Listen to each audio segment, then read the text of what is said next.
Ladies and gentleman, ವೇದಿಕೆ ಹತ್ತಿದ್ರೆ ಸಾಕು, ಮೈಕ್ ಕೈಗೆ ಸಿಕ್ಕಿದ್ರೆ ಸಾಕು, ನಾವು ನವ ಕರ್ನಾಟಕ ಕಟ್ಟಿಬಿಟ್ಟಿದ್ದೇವೆ, ಇಡೀ ದೇಶಕ್ಕೆ ಮಾಡೆಲ್ ಆಗಿಬಿಟ್ಟಿದ್ದೇವೆ ಅಂತ ಸರ್ಕಾರ ತನ್ನ ಬೆನ್ನನ್ನು ತಾನೇ ತಟ್ಟಿಕೊಳ್ತಾ ಇದೆ.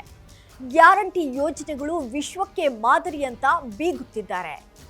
ಸರ್ಕಾರ ಹೇಳ್ತಿರೋ ಮಾದರಿ ನವ ಕರ್ನಾಟಕದ ಅಸಲಿ ಮುಖವಾಡ ಏನು? ಈ ವಾಸ್ತವದ ಸ್ಥಿತಿನ ನೀವು ಒಪ್ತೀರಾ? ಈ ಬಗ್ಗೆ ಕಂಪ್ಲೀಟ್ ಡೀಟೇಲ್ಸ್ ನಾನು ನೀಡ್ತೀನಿ. ಎಸ್ ವೀಕ್ಷಕರೇ, ನೆಲ ಜಲ ಭಾಷೆಗಾಗಿ ಪ್ರಾಮಾಣಿಕ ಪತ್ರಿಕೋದ್ಯಮ. ನೀವು ನೋಡ್ತಾ ಇದ್ದೀರಾ ಫೋಕಸ್ ಟಿವಿ. ನಾನು ರೂಪಲತಾ.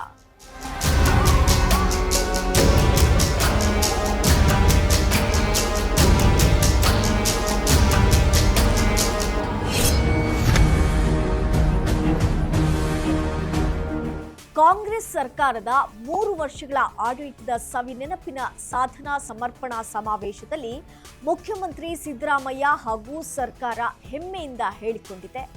5 ಗ್ಯಾರಂಟಿಗಳಿಗಾಗಿ ಒಟ್ಟು 1,40,233 ಕೋಟಿ ಹಣವನ್ನು ನೇರವಾಗಿ ಜನರ ಖಾತೆಗೆ ತಲುಪಿಸಲಾಗಿದೆ. ಕಾಂಗ್ರೆಸ್ ಪಕ್ಷವು 2023ರ ಚುನಾವಣೆಗೂ ಮುನ್ನ ನೀಡಿದಂಥ ಒಟ್ಟು 580 ಭರವಸೆಗಳಲ್ಲಿ 290ಕ್ಕೂ ಹೆಚ್ಚು ಭರವಸೆಗಳನ್ನು ಕೇವಲ 3 ವರ್ಷಗಳಲ್ಲಿ ಸಂಪೂರ್ಣವಾಗಿ ಈಡೇರಿಸಿದ್ದು, ದಾಖಲೆಯ ಭೂ ಗ್ಯಾರಂಟಿ ಮತ್ತು ಹಕ್ಕುಪತ್ರ ವಿತರಣೆ ಸಮಾವೇಶದ ವೇದಿಕೆಯಲ್ಲಿ ಒಟ್ಟು 1.52 ಲಕ್ಷ ಫಲಾನುಭವಿಗಳಿಗೆ ಹಕ್ಕುಪತ್ರ ಹಾಗೂ ಆಸ್ತಿ ದಾಖಲೆಗಳ ಪತ್ರಗಳನ್ನು ವಿತರಿಸಲಾಯಿತು. ಕಳೆದ 3 ವರ್ಷಗಳಲ್ಲಿ ರೈತರ ಸಬ್ಸಿಡಿ, ಬರ ಪರಿಹಾರ, ಪ್ರವಾಹ ಪರಿಹಾರ ಮತ್ತು ಬೆಳೆಹಾನಿ ಪರಿಹಾರಕ್ಕಾಗಿ ಸರ್ಕಾರ ಸರಿಸುಮಾರು 1 ಲಕ್ಷ ಕೋಟಿ ಹಣವನ್ನು ವೆಚ್ಚ ಮಾಡಿದೆ ಎಂದು ಸಿದ್ದರಾಮಯ್ಯ ತಿಳಿಸಿದ್ದಾರೆ. ಗುಜರಾತ್ ಮಾಡೆಲ್ ಕೇವಲ ಟೊಳ್ಳು, ನಮ್ಮ ಕರ್ನಾಟಕ ಮಾಡೆಲ್ ದೇಶಕ್ಕೆ ಶ್ರೇಷ್ಠ ಎಂದು ಸಿದ್ದರಾಮಯ್ಯ ಇದೇ ಸಮಾವೇಶದಲ್ಲಿ ಘೋಷಿಸಿದ್ದಾರೆ.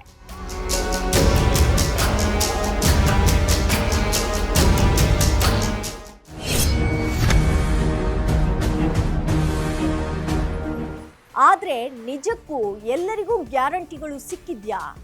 ಇವತ್ತಿಗೂ ಕೋಟ್ಯಾಂತರ ಮಹಿಳೆಯರು ಗೃಹಲಕ್ಷ್ಮಿ ಯೋಜನೆಯ ಆ 2,000 ರೂಪಾಯಿ ಹಣಕ್ಕಾಗಿ ಪ್ರತಿದಿನ ಬ್ಯಾಂಕ್ ಖಾತೆಯನ್ನು ಚೆಕ್ ಮಾಡ್ತಿದ್ದಾರೆ. ಇನ್ನು ಯುವ ನಿಧಿ ಇರಲಿ, ವಿದ್ಯಾರ್ಥಿಗಳ ವಿದ್ಯಾನಿಧಿ ಅಮೌಂಟ್ ಕೂಡ ಸರಿಯಾಗಿ ಬಾರದೆ ರಾಜ್ಯದ ಲಕ್ಷಾಂತರ ವಿದ್ಯಾರ್ಥಿಗಳು ಮತ್ತು ನಿರುದ್ಯೋಗಿ ಯುವಕರು ಬೀದಿಯಲ್ಲಿ ಪರದಾಡ್ತಿದ್ದಾರೆ. ರಾಜ್ಯದಲ್ಲಿ ಅಗತ್ಯ ವಸ್ತುಗಳ ಬೆಲೆ ಏರಿಕೆ ದಿನದಿಂದ ದಿನಕ್ಕೆ ಹೆಚ್ಚಾಗ್ತಿದೆ. ಜನಸಾಮಾನ್ಯರ ಜೇಬಿಗೆ ಕತ್ತರಿ ಬೀಳ್ತಿದ್ರೂ ಕೂಡ ರಾಜ್ಯ ಸರ್ಕಾರ ಮಾತ್ರ ಮೌನವಾಗಿದೆ. ಇತ್ತ ಮಳೆಗಾಲ ಶುರುವಾಗಿದ್ರೂ ರೈತರಿಗೆ ಇನ್ನೂ ರಸಗೊಬ್ಬರಗಳು ತಲುಪಿಲ್ಲ. ಬಿತ್ತನೆಗೆ ಸಜ್ಜಾಗಿರುವಂಥ ಅನ್ನದಾತ ಗೊಬ್ಬರಕ್ಕಾಗಿ ಅಂಗಡಿಗಳ ಮುಂದೆ ಸಾಲಿನಲ್ಲಿ ನಿಲ್ಲುವಂತಾಗಿದೆ.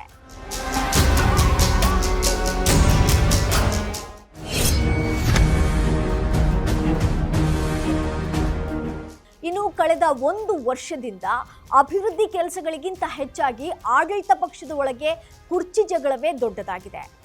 ಇದೇನಾ ಇವರು ಕಟ್ಟುತ್ತಿರುವಂತಹ ಹೊಸ ಕರ್ನಾಟಕ? ಅಷ್ಟೇ ಅಲ್ಲದೆ ಕೆಪಿಎಸ್ಸಿಯಲ್ಲಿ ನಿರಂತರವಾಗಿ ನಡೆಯುತ್ತಿರುವಂತಹ ಅಕ್ರಮ ಪರೀಕ್ಷೆಗಳು, ಪ್ರಶ್ನೆ ಪತ್ರಿಕೆ ಸೋರಿಕೆ ಯುವಕರ ಭವಿಷ್ಯವನ್ನೇ ಗಾಳಿಗೆ ತೂರಿದೆ. ತೆರಿಗೆ ಮತ್ತು ಹಣಕಾಸಿನ ಹಂಚಿಕೆಯಲ್ಲಿ ಕೇಂದ್ರದ ಅರ್ಧದಷ್ಟು ಪಾಲು ರಾಜ್ಯ ಸರ್ಕಾರಕ್ಕೂ ಇರುತ್ತೆ.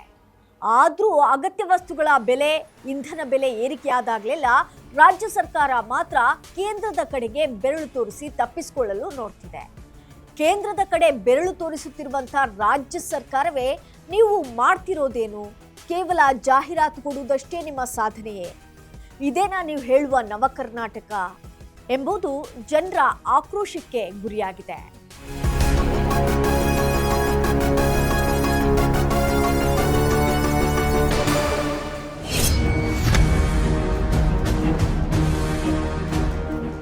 ಎಸ್ ವೀಕ್ಷಕರೇ, ಅಭಿವೃದ್ಧಿ ಇಲ್ಲದಂಥ ಬರೀ ಭಾಷಣದ ಗ್ಯಾರಂಟಿ ಮಾಡೆಲ್ ರಾಜ್ಯವನ್ನ ಎತ್ತ ಸಾಗಿಸ್ತಿದೆ.